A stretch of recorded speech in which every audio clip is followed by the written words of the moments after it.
எனக்கு இன்னொன்னுமே வந்து நான் ஷேர் பண்ணணும்னு நினைக்கிறேன். ஆக்சுவலா நமக்கு படம் எடுக்கும்போது சிலது புரிய ஆரம்பிச்சுது, அதுக்கப்புறம் புரிஞ்சுக்கிச்சு.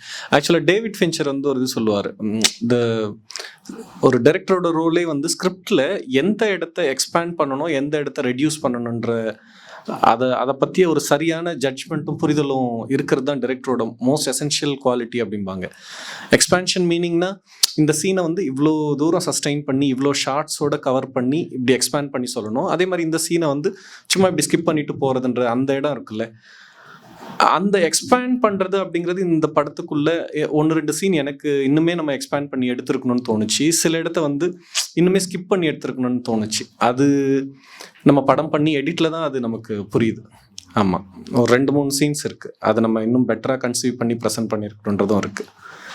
ஆக்சுவலி இது வந்து த்ரூஃபாவும் ஹிச்காக்கும் அவங்களோட த்ரூஃபா ஹிச்காக் டயலாக் புக்கை பற்றி ஒரு டாக்குமெண்ட்ரி பண்ணியிருந்தாங்க. நான் ரீசெண்டாக ஒரு 6-7 months முன்னாடி அந்த டாக்குமெண்ட்ரி பார்க்கும்போது தான் வந்து ஃபின்ச்சர் வந்து இதை சொல்லுவார். ஹிச்காக்கோட கிரேட்னஸே வந்து இது 2 தான். அவர் என்ன சொல்லுவார்னா, டைரக்டரோட எசென்ஷியல் குவாலிட்டி அப்படிங்கிறது sculpting performance over the time அப்படிங்கிறது ஒன்று, and also to know where to expand the time and where to reduce the time அப்படிம்பாங்க.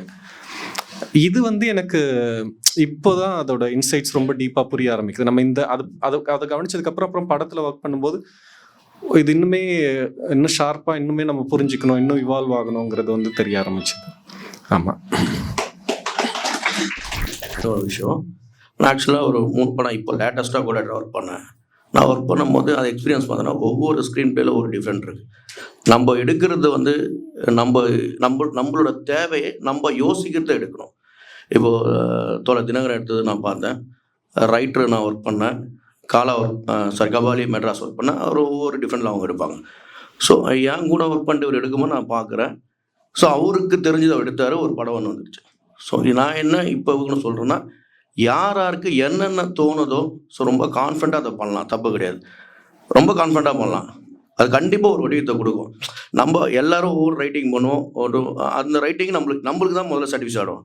அப்புறம் மற்றவங்க அதை யோசிக்கிறாங்க, என்ன யோசிக்கிறாங்க அப்படின்னு யோசிக்கும். ஏன்னா அது நம்மளுக்கு தெரியும் அது என்னவா பண்ணுவோம். கண்டிப்பாக மிஸ் ஆகாது, மிஸ் ஆகலாம். ஒரு 100%ல் ஒரு 30% மிஸ் ஆகும், 70% கிடச்சிரும், கண்டிப்பாக கிடச்சிரும். அது எந்த ஒரு மாற்று கருத்தும் கிடையாது.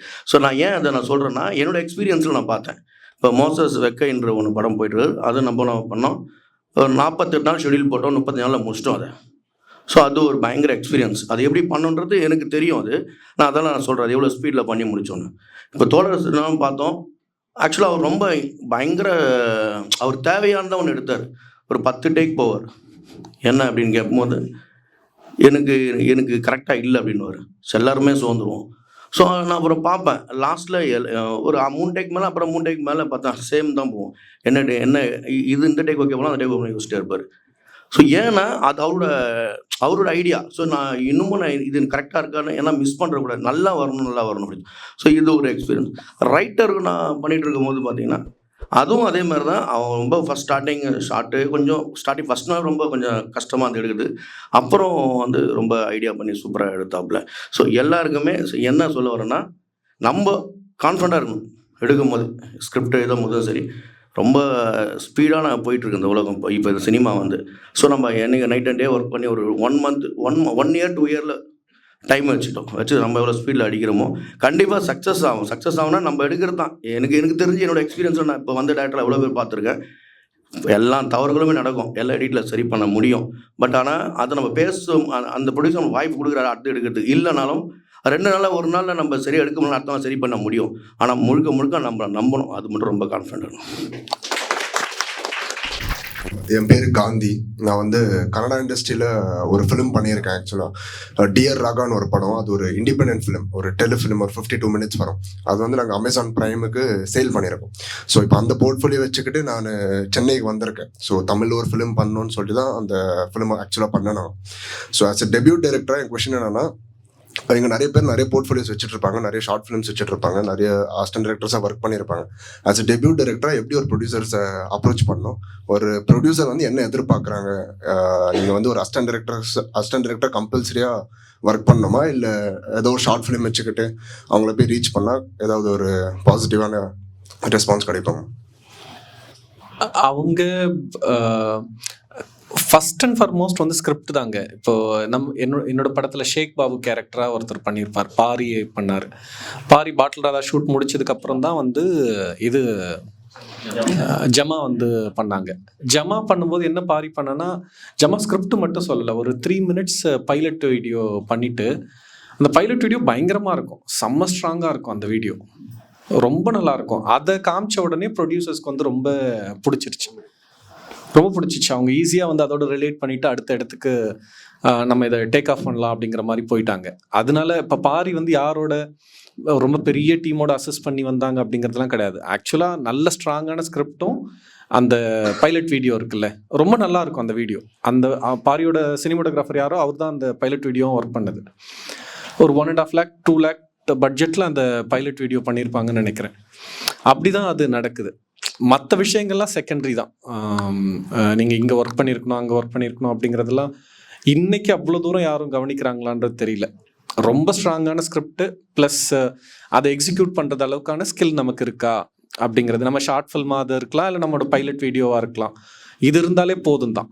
இல்லை இன்ஃபேக்ட் சில ப்ரொடியூசர்ஸ் என்ன பண்ணுறாங்க, ஸ்கிரிப்ட் ரொம்ப பிடிச்சிருச்சுன்னா அவங்களே பணம் கொடுத்து ஒரு 2-3 lakhs கொடுத்து நீங்கள் ஒரு 2 minute ஒரு சீன் பண்ணி காமிங்க அப்படிங்கிற மாதிரி கேட்குறாங்க. அதை நம்ம பண்ணி ஒர்க் ஆச்சுனாலும் ஓகே தான். ஆமாம், ஆனால் அதில் சில சேலஞ்சஸ் இருக்குது. அந்த 2 lakh அப்படிங்கிறதுல ரொம்ப ஃபைனஸ்ட் கேமரா எக்யூப்மெண்ட்ஸு பர்ஃபார்மன்ஸை கொண்டு வர முடியாது.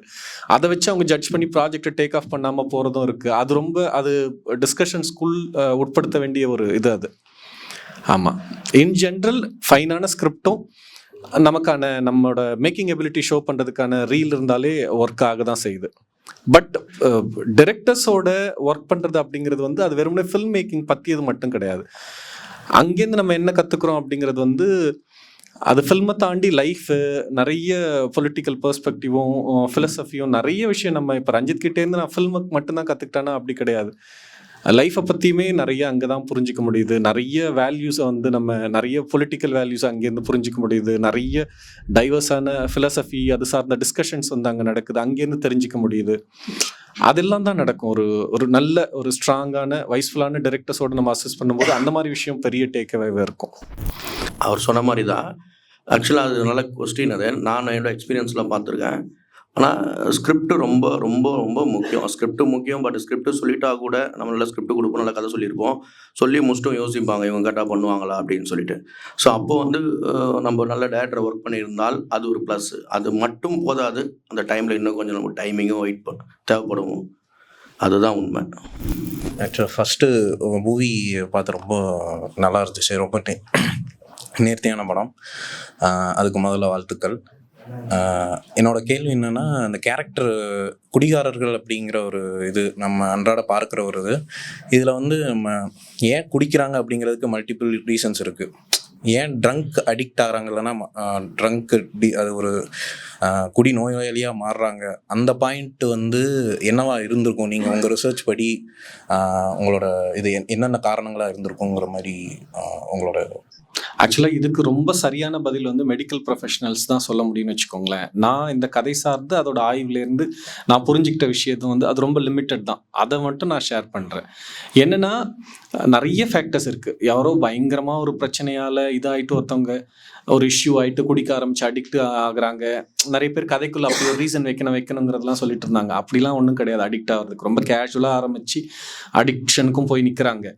அதே மாதிரி சைல்டுஹுட் ட்ராமா இருக்குல்ல, அவங்க சின்ன வயசுலேருந்து அவங்க ஃபேஸ் பண்ண பயங்கர ட்ராமா, மன நெருக்கடி, மன அழுத்தம், அதோட தொடர்ச்சியாக தன்னையே ஒருத்தவன் எதிர்கொள்ள முடியாத வந்து ஒரு பயங்கரமான அழுத்தத்தில் எப்போ தன்னையே ஃபேஸ் பண்ண முடியாத ஒரு நிலைக்கு போகிறான்ல, அப்போ அவன் என்னென்னா 24 மணி நேரம் அவனோட பெரிய பிரச்சனையே அவன்தான்.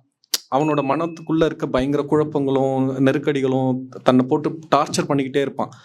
அதுலேருந்து அவன் எஸ்கேப் ஆகிறதுக்கு என்ன பண்ணுவான் அப்படின்னா சப்ஸ்டன்சஸை தேடுறான். ஆல்கஹாலாக இருக்கட்டும், ட்ரக்காக இருக்கட்டும், அந்த மாதிரியான சப்ஸ்டன்சஸை யூஸ் பண்ண ஆரம்பிக்கிறாங்க. ஸோ இது ஒரு ரீசனாக இருக்குது. இன்னொன்று, ஜெனட்டிக்கலாகவே சிலருக்கு அடிக்டிவ் டெண்டன்சிஸ் இருக்குது. நம்ம கோயம்புத்தூரில் ஒருத்தரை சந்தித்தோம் ரிசர்ச்சில். அவர் வந்து மெடிக்கல் ப்ரொஃபஷன் அடிக்ஷன் ரிலேட்டடாக ஒர்க் பண்ணுறவங்க. அவங்க சொல்கிறது வந்து, நம்ம 100 பேர் குடிக்கிறாங்க அப்படின்னா 100 பேரில் ஒரு 15-18 பேர் அடிக்ட் ஆகியே தீருவாங்க. ஆனால் இது என்ன பிரச்சனைனா, அந்த 18 பேர் யாருங்கிறது அவனுக்கும் தெரியாது, வெளியில இருக்கனாலையும் சொல்ல முடியாது. சும்மா கேஷுவலாக வாங்க ட்ரிங்க் பண்ணலாம், ஒன்றும் இல்லை, லைட்டாக எப்பயா சாப்பிட்லன்னா அந்த லைட்டாக எப்பயா சாப்பிட்றவங்களையுமே 100 பேரில் 15 பேர் அடிக்ட் ஆகியே தீருவாங்க. இது ஃபர்ஸ்ட் ஸ்டேட்மெண்ட். அந்த 15 பேரோ 18 பேரோ அது ஒரு 100% வச்சுக்கிட்டிங்கன்னா அதுலேருந்து சர்வை ஆகிறவங்களுமே வந்து 15லேருந்து 20% தான் உயிரோடவே இருக்க முடியும். சர்வை ஆகி ஒரு நார்மல் லைஃப்பை லீட் பண்ண முடியும். மீதி பேரோட லைஃப் எல்லாம் ரொம்ப வேர்ஸ்ட்டாக, ஒன்று உயிரோட இருக்க மாட்டாங்க, இல்லை ஆக்சிடெண்ட்டில் கை கால் போயிருப்பாங்க, இல்லை குழந்தைங்க பிரிஞ்சு. நிறைய பேர் 30-40 வருஷம் குடியை நிறுத்தினதுக்கு அப்புறமும் இன்னும் தன்னோட மனைவியை பார்க்க முடியாமல், குழந்தைங்கள பார்க்க முடியாமல் தனியாக வாழ்ந்துட்டு இருக்கவங்களாம் இருந்துட்டு இருக்காங்க. இப்படிலாம் இருக்குன்னு வச்சுக்கோங்களேன். ஸோ இதுக்கு ஒரு ரீசன், ஒரு டிஃபைன்டான ஒரு விஷயம் அப்படிங்கிறது கிடையாது. எந்த ரீசனில் எப்படி ஆரம்பித்தாலும் அடிக்ஷன் கொண்டு போய் சேர்க்குற இடம்ங்கிறது, அதோட பிரச்சனை அப்படிங்கிறது இவ்வளோ எக்ஸ்ட்ரீமான பெயின் அண்ட் சஃபரிங்கில் தான் கொண்டு போய் நிறுத்துது. நான் ஏற்கனவே வேறு இடத்துலையுமே சொல்லியிருந்தேன். நான் அந்த ஒரு கெனடியன் சைக்காட்ரிஸ்ட் ஒருத்தரோட நான் ரிசர்ச்னு வரும்போது அவரை பற்றி திரும்ப திரும்ப படிச்சுக்கிட்டே இருப்பேன். அவர் சொல்கிறது என்னென்னா, அடிக்ஷன்றது not only limited to this drink and alcohol, drug அந்த மாதிரி மட்டுமே பார்க்க வேண்டியதில்லை. அவர் வந்து ஒரு ஃபைனான சைக்காட்ரிஸ்ட். கனடாவில் வந்து நிறைய அந்த அடிக்ஷன் ரிலேட்டடான பேஷண்ட்ஸ்க்கு ஒர்க் பண்ணுறவர். அவர் ஒரு விஷயம் சொல்லுவார், அவர் ரொம்ப பிரமிப்பாக இருக்கும் அவர் சொல்கிறதுங்கிறது. அவர் என்ன சொல்லுவாருன்னா, அவருமே வந்து நான் ட்ரக் அடிக்ட் கிடையாது, ஆல்கஹாலிக் கிடையாது, ஆனால் வந்து ஒர்க்கஹாலிக்காக இருப்பேன். ஏன் அப்படிங்கிறத சொல்லும்போது அவரோட சைல்ட்ஹுட்டை பற்றி பேச ஆரம்பிப்பார். என்னன்னா, அவர் வந்து பிறங்கிறது ஹங்கேரியில் பிறக்கிறாரு. அப்போ வந்து ஹிட்லரோட நாசி இது நடக்குது. அந்த டைம் வந்து பயங்கர ப்ரெஷர். அப்போது ஜூவிஷ் ஃபேமிலியில் பிறக்கிற குழந்தைங்க எல்லாமே வந்து அழுதுகிட்டே இருக்கும் எப்பயுமே. இவங்க அம்மா வந்து டாக்டர்கிட்ட கேட்கும்போது, இந்த கேபார் மேட்டே அப்படின்ற ஒரு பேர், இந்த டாக்டர் பேர். அவங்க அம்மா வந்து இந்த குழந்தை 2 வயசில் இருக்கும்போது டாக்டர்கிட்ட கேட்குறாங்க, இந்த மாதிரி கேபார் அழுதுகிட்டே இருக்கான், நீங்கள் எதாவது சப்போர்ட் பண்ண முடியுமா அப்படின்னும் போது, நான் வந்து பார்க்குறேன், ஆனால் ஜூவிஷ் ஃபேமிலியில் பிறக்க எல்லா குழந்தைங்களுமே அழுதுகிட்டே தாம்மா இருக்குது. ஏன்னா அவங்க இந்த உலகத்துக்கு தேவையில்லை அப்படிங்கிற நெருக்கடியிலே தான் அந்த குழந்தைங்க பிறக்குது. அம்மா அவங்க கன்சீவ் ஆன டைம்லேருந்து அம்மாவும் அப்பாவும் பயத்துலையும் பதட்டத்துலையும் நம்ம எப்போ கொல்லப்படுவோன்ற ப்ரெஷர்லேயே இருக்காங்க. அதோட ட்ராமா, அதோட தொடர்ச்சி தான். ஸோ இவர் அங்கேருந்து வராரு, ஹங்கேரியிலேருந்து மைக்ரேட் ஆகுறாங்க, கனடா வராங்க, யூஎஸ் வராங்க, கனடா வராங்க, பெரிய ப்ரெஸ்டீஜியஸ் யூனிவர்சிட்டியில் படித்து மெடிசின் டாக்டர் ஆகுறாங்க. ஆனால் இப்போ அவருக்கு 60s 70s இருக்கும்போதும் இவரோட ஒரு இது என்னென்னா, இந்த ஏஜ் வரையிலுமே தன்னை வந்து எப்பயுமே எல்லாரும் தேடணும், தான் எப்பயுமே மற்றவங்க செரிஷ் பண்ணணும், மற்றவங்களுக்கு தேவையான ஒருத்தவங்களா இருக்கணும், எல்லா செகண்டுமே நான் தேவைப்படுற ஒருத்தவங்க நான் இருக்கணுங்கிறது. இதோட ஆரம்பம் எங்கன்னா அங்கே தான் அவருக்கு அந்த பெயின் ஸ்டார்ட் ஆச்சுல, பிறக்கும் போது நடந்தது இருக்குல்ல. இதுதான் இதோட ரிவர்ஸில் ஒர்க் ஆகுது. இப்போ இவர் வந்து ஒர்க்கு பாசிட்டிவான ஒரு விஷயத்துக்குள்ளே போயிடுறாரு. வேற இந்த மாதிரி education, family system, supportive system இல்லாதவங்க என்ன பண்ணுவாங்கன்னா இங்கே தான் போவாங்க. அந்த ட்ராமாவை ஃபேஸ் பண்ண முடியாமல் ட்ரக்கும் ஆல்கஹாலும் வேறு ஃபார்மில் தான் போயிட்டு அவங்க லைஃப்பை முடிச்சுக்கிற மாதிரி இருக்கும். ஒரு சீன், நம்ம வீட்டில் மீன் குழம்பு வச்சுருப்பாங்க, அந்த மறுபடியும் ஒரு குடிக்கிறதுக்கு போகிற சீன் வந்து அதில் சாய்ஸ் ஆஃப் ஷார்ட்ஸு, கட்ஸ் எல்லாமே வந்து ரொம்ப அந்த சேஞ்சஸ் இருக்கும். அந்த சேஞ்சஸ் இருக்கிறப்போ இப்போ கேமரா வந்து அவருக்கு அந்த ஒரு முடிஞ்சாலும் க்ளோஸில் இருக்கும். அந்த சேஞ்சஸ் ஃபுல்லாக ஆகாமல் அதோட ரியாக்ஷனாக வந்து அவங்க வெளியே வருவாங்க. கரெக்டாக பார்த்தா அவர் போயிட்டுருப்பார். இதில் வந்து கேமரா ஆங்கிள்ஸ் இருக்குது. ரெண்டாவது அவர் அந்த ஸ்டேஜிங் ஒன்று இருக்குது. அவங்க வர்றாங்க, அவர் போகிறது மட்டும்தான் பார்க்குறாரு. அது மட்டும்தான் நமக்கு காட்டப்படுது. இது எல்லாமே வந்து இது கேமரா மேன், எடிட்டர் இவங்க எல்லாத்தையும் தாண்டி உங்களுக்கு எவ்வளோ தூரம் அந்த நாலேஜ் இருக்கணும், இல்லை நீங்கள் டிசைட் பண்ணுறதா இல்லை கொலாபரேட்டிவாக பண்ணுறதா? இல்லை, இதில் கொலாபரேட்டிவான ஒரு ஒர்க் தான். ரூபேஷோட கமெண்ட்ஸ் அண்ட் சஜஷன் நிறைய இருக்குது. ஐ திங்க் இது ரூபேஷ் எக்ஸ்பிளைன் பண்ணது சரியாக இருக்கும். It's nothing like that. It's basically on feel. அந்த ஒரு ஃப்ரேம் பண்ணும்போது இல்லைன்னா ஒரு இமேஜ் வந்து நம்ம மைண்டில் இருக்கும்ல. ஸோ ஒரு ஸ்கிரிப்ட் படிக்கும்போது ஒரு இமேஜ் மைண்டில் வரும். ஸோ அது லென்ஸ் போட்டு பார்க்கும்போது அந்த ஃபீல் கிடைக்குதா இல்லையா, அதோட ஃபீட்பேக் எப்படின்னா அந்த ஸ்பாட்டில் ஃபீல் பண்ணோம்ல, அந்த ஃபீல் கிடைக்கலன்னா so definitely we have to change it and we have to go for another option B. That's it. Feel கிடைக்குதா இல்லையா, when throughout the film ஒவ்வொரு ஃப்ரேம் வந்து அந்த ஃபீட் நமக்கு கிடைக்கணும், ஸ்போர்ட்டில் கிடைக்கணும்ல. அந்த ஃபீல் நமக்கு கிடைக்கலன்னா இது எப்படி வந்து நம்ம எமோஷன் தான் மெயினாக. Yeah, that's it. Simple. எனக்கு அதில் ரொம்ப பிடிச்ச அந்த சீக்வன்ஸ், அவர் சொன்ன மாதிரி அந்த மீன் குழம்பு அந்த சீக்வன்ஸ், அவங்க எந்திரிச்சு போகும்போது ஃபுல்லாக தட்டி விட்டு போயிடுவாங்க. அவள் எவ்வளோ அவசரம், குழந்தைங்களுக்கு உனக்கு ரொம்ப பிடிச்சிருக்கும், அந்த டேஸ்ட் பார்த்தோடனே குழந்தை வந்து உங்களுக்கு தரேன்னு சொல்லி சொன்னதுக்கப்புறமும் சரி அந்த குழந்தைங்களோட ஆசை எவ்வளோ இருக்கும், அதை தாண்டி அவங்க தட்டி விட்டு போயிட்டாங்கங்கிறது அப்படியே ஸ்க்ரீனில் பார்க்கும்போது எனக்கே ரொம்ப, ஏன்னா எனக்கே அந்த டேஸ்ட் ஃபீல் ஆச்சு. அவங்க பொட்டு வச்சு பொறுமையாக ரெடி பண்ணி அது ரொம்ப ப்ரில்லியண்ட்டாக இருந்துச்சு அந்த இடத்துல. அதை அந்த நீங்கள் அந்த லைக் ஆர்ட்லேயும் வச்ச விதம் இருக்குல்ல, இப்படி தான் உட்காருவாங்க சுற்றியும், அதை வச்சு அதை தட்டி விட்டு போனேன், அது ரொம்ப ஃபீல் ஆச்சு. இன்னொரு இடம் வந்து அசோக் சாரோட அந்த ஒரு இடம் வரும்ல, எங்கள் அப்பா இன்னும் நான் சரியாக இருந்தேன்னா எங்கள் அப்பா 10 வருஷம் வாழ்ந்துருப்பாரு. அது எனக்கு எப்படி தோணுச்சுன்னா, நிறைய கதைகள் எப்படி வரும்னா, இந்த கதையிலேயும் ஒரு இடத்துல எப்படி இருக்குன்னா, அப்பாக்கள் செய்கிற தவறால் குழந்தைங்க வந்து இப்படி ஆகுறாங்க அப்படின்னு இருந்துச்சு. அசோக் சாரோட கதையில் வந்து குழந்தைங்க தப்பு செய்கிறனால அப்பாக்களும் தப்பு பண்ணுறாங்க, அந்த ஒரு இது இருந்துச்சு. அது அந்த பெர்ஸ்பெக்டிவே எனக்கு ரொம்ப ரொம்ப பிடிச்சிருந்துச்சி. நான் நினச்சேன் சரி அவரும் ஏதாச்சும் படித்து வந்து இந்த இடத்துல இருந்திருப்பாரு அப்படின்னு சொல்லி, பட் அவருக்கும் இந்த மாதிரி ஒரு பேக் ஸ்டோரி அதில் இந்த ஒரு பெர்ஸ்பெக்டிவில் காமிச்சது எனக்கு ரொம்ப பிடிச்சிருந்துச்சி சார். நன்றி நன்றி. ஒரு ஸ்டோரி நம்ம படிக்க சொல்ல, அந்த ஸ்டோரி எப்படின்னா படிக்க சொல்ல ஒரு கற்பனை தோணும். ஒரு ஆறு, ஒரு வீடு, ஒருத்தருக்கு ஒரு வீடு கற்பனை வரும், ஒரு ஆறு கற்பனை வரும், ஒரு மாடி வீடு வரும், ஒரு ஓலை வீடு வரும், அதுக்கு வந்து ஓடு வீடு வரும். பட்டு சினிமா அப்படி கிடையாது. ஃபுல்லாக டைரக்டர் சினிமாட்டோட பார்வையில் நான் ஒரு படத்தை பார்க்கணும். அந்த படத்தை எப்படி பார்க்கணும், ஐ மீன் டெக்னிக்கலாக பார்க்குறதா, இல்லை ஆர்ட்டாக பார்க்குறதா, அது எப்படி பார்க்குறதுன்னு நிறைய பேர் தெரியல. படம் பார்க்குறோம், அது எப்படி புரிஞ்சுக்கணும் அந்த ஸ்டோரி பார்த்து, அந்த அனுபவம் உங்களுக்கு எப்படி சார், எப்படி ஒரு படத்தை எப்படி பார்க்கணுன்றது கேட்குறேன். டெக்னிக்கலாக பார்க்குறதா, ஆர்ட்டாக பார்க்குறதா, இல்லை எடிட்டிங் ஊற்றியாக பார்க்குறதா, அது எப்படி அது தெரிஞ்சுக்கலான்னு உங்கள் அனுபவம். நீங்கள் என்ன டிபார்ட்மெண்ட், ஐ மீன் நீங்கள் என்ன ஸ்பெஷலைஸ் பண்ணுறீங்க? Direction side. Okay okay. நம்ம எந்த சைடில் நம்ம இருக்கோமோ அது சார்ந்து நம்ம திரும்ப திரும்ப அதை ரீவிசிட் பண்ணுறது இம்பார்ட்டன்ட் இல்லை. அதனால ஃபஸ்ட் டைமு செகண்ட் டைமு அப்படிங்கிறது நம்ம 2-3 டைம் அந்த ஃபில்மை நம்ம ரொம்ப என்கேஜிங்காக என்டர்டெயின் ஆகிற சென்ஸில் பார்ப்போம். அதுக்கப்புறம் திரும்ப மறுபடியும் நம்ம பார்க்குறது ஷார்ட்ஸோட இதுக்காக, ஷார்ட் டிசைன்ஸ்க்காக, ஸ்டேஜிங்க்காக, இல்லை மியூசிக் சாய்ஸ் எப்படி இருக்குது அப்படிங்கிறதுக்காக, சில நேரம் வந்து ரைட்டிங்க்காக பார்ப்போம், சில நேரம் வந்து அவங்களோட ஹோல் கண்டென்ட்டை எங்கே ரிவீல் பண்ணுறாங்க, அது வரலாம் அதை எப்படி சட்டிலாக பேலன்ஸ் பண்ணி கொண்டு போகிறாங்க. ஒவ்வொரு ஃபில்மும் ஒவ்வொரு மாதிரி ஒரு விஷயம் இருக்குது. டைரக்டராக நம்ம வந்து வேறு வேறு ஆஸ்பெக்ட்ஸ்க்காக திரும்ப திரும்ப திரும்ப திரும்ப ஃபில்ம்ஸை பார்த்துக்கிட்டே இருப்போம். ஆமாம், நம்ம அது ரீவிசிட் பண்ண தான் நம்ம கற்றுக்க முடியும் நிச்சயமாக. எனக்கு பர்டிகுலராக அந்த மாதிரி சில ஃபில்ம் பார்க்குறது அப்படிங்கிறது, பான்ஸ் லேப்ரித் அப்படின்னு ஒரு படம் இருக்குது, கியர்மோ டெல் டோரோ அப்படின்ற ஒரு ஃபில்ம் மேக்கர். நிறைய க்ரீச்சர்ஸை வச்சு நிறைய படங்கள் நிறைய வந்திருக்குன்னு வச்சுக்கோங்களேன். ஆனால் அந்த படம் வந்து ஒரு டெத்தை பற்றி பேசுகிற படம். நீங்கள் அதை பற்றி படித்தாலும் தெரியும். அந்த படம் முடிஞ்சதுக்கப்புறம் கான்ஸ் ஃபெஸ்டிவலாக பெர்லின் ஃபெஸ்டிவலாக தெரியல, 6 minute ஸ்டாண்டிங் ஓவேஷன் இருந்ததுன்னு சொல்லுவாங்க. கண்டினியூஸாக 6 minutes ஒரு படம் முடிச்சு ஸ்டாண்டிங் ஓவேஷன் இருக்குன்னா எவ்வளோ பெரிய விஷயம் பாருங்களேன். இத்தனைக்கும் அது டெத்து தான். அது ஒரு குழந்தையோட ஒரு இன்னும் 12-13 வயசு பொண்ணோட மரணத்தை பற்றி பேசுகிற படம் அது. ஆனால் அதுக்குள்ளே வந்து ஷார்ட்ஸாக எக்ஸ்ட்ராடனரியாக ஷார்ட் டிசைன் இருக்கும், பர்ஃபார்மன்ஸ் வந்து அவுட்ஸ்டாண்டிங்கான பர்ஃபார்மன்ஸஸ் இருக்கும், மியூசிக் சாய்ஸு. அதுக்கப்புறம் பார்க்குறீங்கன்னா ப்ரொடக்ஷன் டிசைனு எல்லாத்துக்கும் மேலே இன்னொன்று ஒர்க் பண்ணுவார். அங்கே தான் அந்த ஃபில்ம் மேக்கரோட கிரேட்னஸ் இருக்கும். அவர் அந்த வில்லனு, அந்த படத்தோட வில்லனாக வைக்கிறவங்கள வந்து எந்த பேக்ரவுண்டில் வைக்கிறாருன்னு ஒன்று இருக்கும். அதில் ஹீரோ யார், வில்லன் யாருன்ட்டு.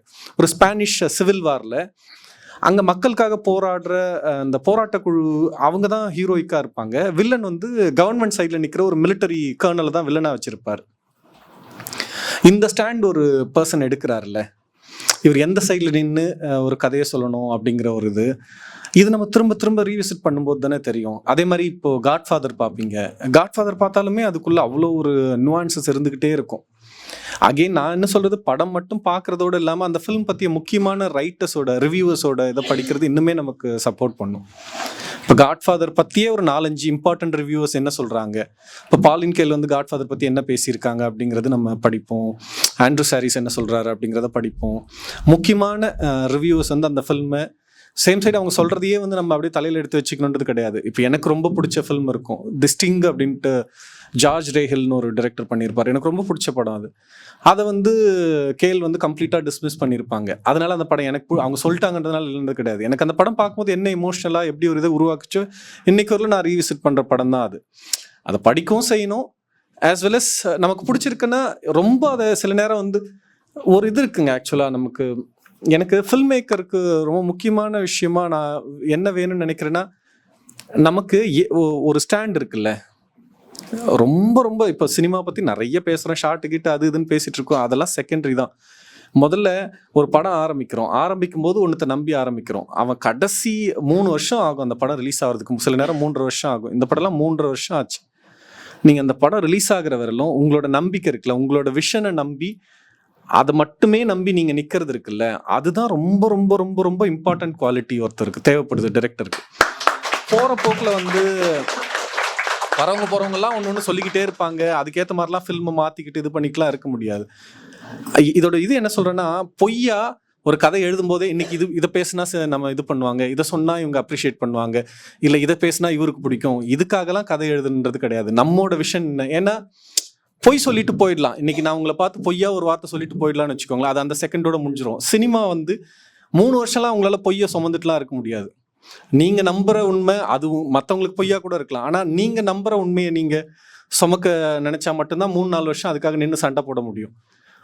எதையாவது ஒன்றத்தை பண்ணிட்டுலாம் நீங்க அத்தனை 4-5 வருஷம்லாம் நின்று ஃபைட் பண்ண முடியாது. ஸோ அது ரொம்ப இம்பார்ட்டன்ட். நம்ம எந்த ஒரு ஃபிலிம் பார்த்த உடனே நமக்கு என்ன மாதிரியான இமோஷன் அது உருவாக்குது, அதை ஸ்டிக் பண்ணணும். அதை ஸ்டிக் பண்ணி அதை நம்பணும் அந்த ஃபில்மை. ஓகே, எனக்கு இந்த படம் பிடிச்சிருக்கு, எனக்கு இது ரொம்ப ரிலேட் பண்ணிக்க முடியுது. அதை தாண்டி யாராவது விமர்சிக்கிறாங்கன்னா அதையும் உள்வாங்கிட்டு ஓகே இந்த படத்தில் இந்த சின்ன சின்ன பிரச்சனைகள் இருக்குது, இதை சரி பண்ணியிருக்கணும், ஓகே அவ்வளோதான். சேம் சைடு அந்த ஃபில்மை மொத்தமாக யாராவது ஒருத்தவங்க சொல்கிறாங்கன்னா அப்படியே அதை டிஸ்மிஸ் பண்ணுறது அதெல்லாம் அவசியம் கிடையாது. இந்த படத்தில் வந்து பார்த்தீங்கன்னா ரெஹாப் சென்டர் வந்து காமிச்சிருக்கீங்க. ஸோ அது வந்து நான் இமேஜின் பண்ண ரியல் லைஃப்பில் இப்படிலாம் இருக்குமான்னு நான் யோசிக்காத ஒரு விஷயமா இருக்குது. இந்த அளவுக்கு உண்மையிலே இருக்கா, இல்லை படத்துக்காக கொஞ்சம் ஏதாவது எக்ஸாஜரேட் பண்ணியிருக்கோமா? இல்லைங்க, ரீஹாப் சென்டர்ஸ் வந்து நிறைய கேட்டகரியில் இருக்குது. கிட்டத்தட்ட இப்போ ஹோட்டல் நம்ம கையேந்தி பவனில் சாப்பிட்ற ஆரம்பிச்சு 5 ஸ்டார் ஹோட்டல் வரலாம் இருக்குல்ல, அதே மாதிரி ரீஹாப்ஸ்லையும் அப்படி இருக்குது. நீங்கள் மாதத்துக்கு 5 லட்சம் 10 லட்சம் பே பண்ணி அட்மிட் ஆகிற லெவல்லையுமே ரீஹாப் சென்டர்ஸ் இருக்குது. இந்த கதையோட நாயகன் யார், இவங்களோட கிளாஸ் என்ன அப்படிங்கிறது இருக்குல்ல, அதை வச்சு தான் அவங்க என்ன மாதிரி ரீஹாப்ல போக முடியுங்கிறது இருக்குது. இவங்க அதிகபட்சம் என்ன ஏர்ன் பண்ணிட முடியும், ஒரு 5,000 ரூபா 10,000 ரூபா இவங்களால ஒரு மாதம் ரீஹாப் சென்டர்ஸ்க்கு பே பண்ண முடியும். அந்த 10,000 கொடுக்க முடியாது. அதுலேயே ஒருத்தர் சொல்லுவார்ல, 2 மாதம் அசோகனே சொல்லுவார், 2 மாதம் ஃபீஸ் கட்டிட்டு வெளில போங்கன்னு சொல்லுவார். இவங்க வாழ்க்கை, இவங்க பொருளாதார நிலை அப்படி தான் இருக்கும். அவங்க போக முடிஞ்ச ரீஹாப் சென்டர்ஸ் இந்த லெவல் தான் இருக்கும். இப்போ எல்லா படத்துலையும் நீங்கள் பார்த்துருப்பீங்க இந்த சென்சார் இஷ்யூ வரும். அதே மாதிரி உங்கள் படத்துலையும் ஏதாவது சென்சாரால் கட் பண்ணப்பட்ட சீன்ஸ் ஏதாவது இருக்கா? சென்சாரால் கட் பண்ணப்பட்ட சீன்ஸ் கிடையாது. நான் நிறைய அப்யூசிவ் வேர்ட்ஸ் பயங்கரமாக யூஸ் பண்ணியிருந்தேன். குடிகாரர்கள் அந்த வார்த்தையை இயல்பாக பேசுவாங்கல்ல, ரொம்ப அவர் ஒரு மளிகை சாமான் லிஸ்ட் மாதிரி படித்தார். ஒரு 12-13 வார்த்தைகள் வந்து அவ்வளோ அசிங்கமான வார்த்தையை அவ்வளோ பியூட்டிஃபுல்லாக அவர் வந்து படிக்கிறார். இதெல்லாம் நீங்கள் எடுத்துருக்க அப்படிங்கிறது. அதனால தான் சார் கேட்டேன். ஏன்னா அதெல்லாம் எடுத்து நார்மலாக பார்த்தீங்கன்னா இந்த ட்ரிங்கர்ஸ் வந்து அதிகமான பேட் வேர்ட்ஸ் யூஸ் பண்ணுவாங்க, நிறைய வரும். அது சரி, அது இந்த படத்தில் நான் பார்க்கவே முடியலையே அப்படின்றதுனால தான். இல்லை, எனக்கு ஏ கொடுத்தா கூட பரவாயில்லன்னு தான் எக்ஸ்பெக்ட் பண்ணேன். ஏ கொடுத்தா கூட நான் எழுதின வார்த்தைகளை அங்கே உள்ள வைக்க முடியாதுன்றதுனால ஏ வாங்கி மட்டும் என்ன பிரயோஜனன்றதுனால நான் அதை மாற்றி அது இருந்தால் இன்னும் மூவி இன்ட்ரெஸ்டிங்காக இருந்திருக்கும் சார். ஆமாம்மா, அது ஃபெஸ்டிவல்ஸ்க்கு நம்ம அந்த வருஷன் தான் இது பண்ணியிருந்தோம். Okay, thank you sir. நன்றி. ஃபஸ்ட்டு உங்கள் டீம் எல்லாருக்கும் கங்க்ராச்சுலேஷன்ஸ். என் பேர் புவனேஸ்வரன். எனக்கு ஒரு 3 கொஸ்டின் மட்டும் இருக்குது. முதல், உங்கள் மனநிலை ரொம்ப நல்லா இருக்குது. ஸோ அதுக்கு ஒரு கங்க்ராச்சுலேஷன்ஸ் சொல்லிக்கிறேன். டீமும் இருக்குது, அது ரொம்ப நல்லா இருக்குது. ஏன்னா ஒரு ஆர்ட் டைரக்டர்கிட்ட இருந்து வர்ற சில வார்த்தைகளை நம்ம கேட்டிருப்போம், ஒர்க் பண்ணியிருப்போம். நான் ஒரு 10 இயர்ஸாக ஒர்க் பண்ணுறேன் இண்டஸ்ட்ரியில். ஸோ நீங்கள் சொன்ன சில வார்த்தைகள் ரொம்ப நல்லா இருந்தது. படிக்கிறதும் அசிஸ்டண்ட்டுக்கு ஷேர் பண்ணணும்னு சொன்ன விஷயமும் அது ரொம்ப நல்லா இருந்தது. தேங்க்யூ. தயவு செஞ்சு உங்க அசிஸ்டன்ஸுக்கு அதை இன்னும் இம்ப்ரவைஸ் பண்ணி கொஞ்சம் கொடுங்க. அப்கமிங் எங்களுக்கு ரொம்ப கண்டிப்பா அதை நான் ரொம்ப ட்ரை பண்ணிருக்கேன். என்னோட முதல் கொஸ்டின் என்னன்னா, இந்த சூழ்நிலையில தமிழ் சினிமால என்ன கதையை படமா பண்ணலாங்கிற ஒரு பிரச்சனை இருக்கு. ஒரு ஜானர் ஒன்று ஹிட் ஆயிடுச்சுன்னா அந்த ஜானர்லயே அடுத்த படங்களை தொடர்ந்து பண்ணலாங்கிற ஒரு பிரச்சனைகள்லாம் இருக்கும். உங்ககிட்ட தொடர்ந்து ஒரு குறைந்தபட்சம் ஒரு 5 கதை 6 கதைகள் கூட இருந்திருக்கலாம். பட் இந்த கதையை படமா பண்ணலான்னு நீங்க முடிவு பண்ணியிருப்பீங்க இல்லைங்களா? அந்த மனநிலை உங்களுக்கு எப்படி வந்தது? எனக்கு வந்து இப்போ இந்த சினிமா இதோட ட்ரெண்டு இதுதான் இது அப்படிங்கிறதெல்லாம் வந்து நான் எப்பயுமே கவனிச்சது கிடையாது. என்னை எது எக்ஸைட் பண்ணுதோ, நான் அடுத்த 2 வருஷம் 3 வருஷம் இதுக்காக நம்ம ஸ்பெண்ட் பண்ண முடியுன்ற மாதிரி என்னால் அப்படி ஒரு ஹோப் அண்ட் கன்விக்ஷன் அந்த கதை மேலே இருக்குன்னா நான் அதை ஒர்க் பண்ணிவிடுவேன், அவ்வளோதான். மற்றபடி ட்ரெண்டெல்லாம் இப்போ நீங்கள் ஆரம்பிக்கிறீங்க, இந்த படம் இன்றைக்கி ஆரம்பித்தாலும் இன்னும் 2 வருஷம் 3 வருஷம் ஆகும் ரிலீஸ் ஆகிறதுக்கு. அப்போல்லாம் இன்றைக்கி இருக்க ட்ரெண்டெல்லாம் அன்றைக்கி இல்லாமலே போயிடும். அதை நம்பிலாம் போகிறது வந்து நம்மளை எங்கேயுமே கொண்டு போய் சேர்க்காது. நம்மளை எக்ஸைட் பண்ணுற, நாம் இதை வந்து ஷேர் பண்ணணும்னு நினைக்கிற நம்புகிற விஷயத்தை தான் ஒர்க் பண்ணணும். அதுதான் யுனிக்னஸ்ஸே. இப்போது ரமேஷ் அவருக்கான ஒரு ரசனை ஒன்று இருக்கும். நம்ம மெட்ராஸ் கபாலியில் ஒன்றா ஒர்க் பண்ணோம். அவரோட பாட்டில் அதை மாதிரி ஒரு கதையை அவர் எழுதவே மாட்டார். அவர் எழுதுகிற மாதிரி ஒரு கதையை நான் வந்து ஒர்க் பண்ணவே மாட்டேன்னு வச்சுக்கோங்களேன். ஆனால் இது ரெண்டுமே தேவை இண்டஸ்ட்ரிக்கு. இதெல்லாம் சேர்ந்து தானே இண்டஸ்ட்ரி டைவர்ஸான ஃபிலிம்ஸ் வந்து அது ஒரு பியூட்டிஃபுல்லான ஒரு இடமா மாறுது. அதனால நீங்கள் அதை பற்றிலாம் யோசிக்கவே வேண்டியதில்லை. நம்மளோட ப்ரெசன்ஸ், சில அனுபவங்கள் நம்ம மட்டும்தான் அதை எதிர்கொண்டிருப்போம், நமக்கு மட்டும்தான் அது கிஃப்டாக கிடைச்சிருக்கும். அதை சொல்கிறது தானே இம்பார்ட்டன்ட். அதை விட்டுட்டு ட்ரெண்டுன்னு சுற்றுறதுல என்ன யூஸ் இருக்குது? ஆனால் அதை இன்னும் பாப்புலர் ஆடியன்ஸ் பார்க்குற மாதிரி ப்ரெசென்ட் பண்ணுறதுக்கு ஃபில்ம் அண்ட் ரைட்டிங் அந்த கிராஃப்ட் வந்து தேவை நமக்கு. அதுக்கு நிறைய மாஸ்டர்ஸோட ஒர்க் என்னவா இருக்குது, அவங்க எப்படி பண்ணியிருக்காங்க, அதை உள்வாங்கி நம்ம அதை ஒர்க் பண்ணணும்னு நினைக்கிறேன் நான். இந்த கதை ஒரு சோஷியல் சம்பந்தமான ஒரு கதை. இதுக்குள்ள முடிஞ்ச வரைக்கும் அரசியல் பேச நிறைய இடம் இருக்கு. அந்த மாதிரி ஒரு சூழ்நிலைகள் இருக்கு. கலாச்சாரம் பத்தி பேசுறதுக்கான சூழ்நிலைகளும் இருக்கு. இல்ல ஒரு ஃபேமிலிக்குள்ள இருக்கிற எமோஷனல்ஸை மட்டும் சைக்காலஜிக்கலா ட்ரீட் பண்றதுக்கான ஸ்பேசஸும் இருக்கு. இது எல்லாத்தையும் அதிகமா காட்டுறதுக்கான ஸ்பேஸ் இந்த கதையில நிறைய இருக்கு. ஆனா அதை தாண்டி நீங்க ஒண்ணு கன்வே பண்ணியிருக்கிறது, இந்த மாதிரியான ஒரு விஷயம் இது எல்லாருக்கும் போய் சேர்றது மாதிரியான ஒரு பேட்டர்னுக்குள்ள ஒரு ரைட்டிங்கை பண்ணுது. சில இடங்களை நான் பார்க்கும்போது இல்லை இதுக்கான ஸ்கோப் நிறைய இருக்கே அப்படின்னும் போது அங்கே நீங்கள் போகவே இல்லை. அந்த மீட்டரை ரொம்ப அழகாக ஹேண்டில் பண்ணியிருந்தேன். ஸோ அப்படி ஓவராலாக பார்க்கும்போது அதுதான் நான் கலர்னு சொன்னேன், மற்றதை நான் கலர்னு சொல்லலை. ஸோ அந்த மாதிரி பார்க்கும்போது நீங்கள் எதிர்பார்த்த கதையை படமாக பண்ணுறதுக்கு உங்கள் எழுத்தில் நீங்கள் ஒரு விஷயத்த மீட்ரு ட்ரை பண்ணியிருப்பீங்க. அது கொஞ்சம் வளைஞ்சு அப்படி போயிருக்கும், அதை தட்டி கொஞ்சம் ஷேப் பண்ணி கொண்டு போகிறது. ஸோ அந்த உங்களுடைய ஷேப்புக்கு நீங்கள் ஒரு ரைட்டிங்கை பண்ணுறதுக்கு நீங்கள் என்ன ப்ராக்டிஸ் பண்ணியிருந்தீங்க இந்த கதைக்காக? இந்த கதைக்காகன்னு இல்லை, எனக்கு பர்சனலாகவே எனக்கு ரொம்ப பிடிச்ச ஃபில்ம் மேக்கர்ஸ். இப்போ ராஜ்குமார் ஹிரானியோட ஒர்க் பிடிக்கும்.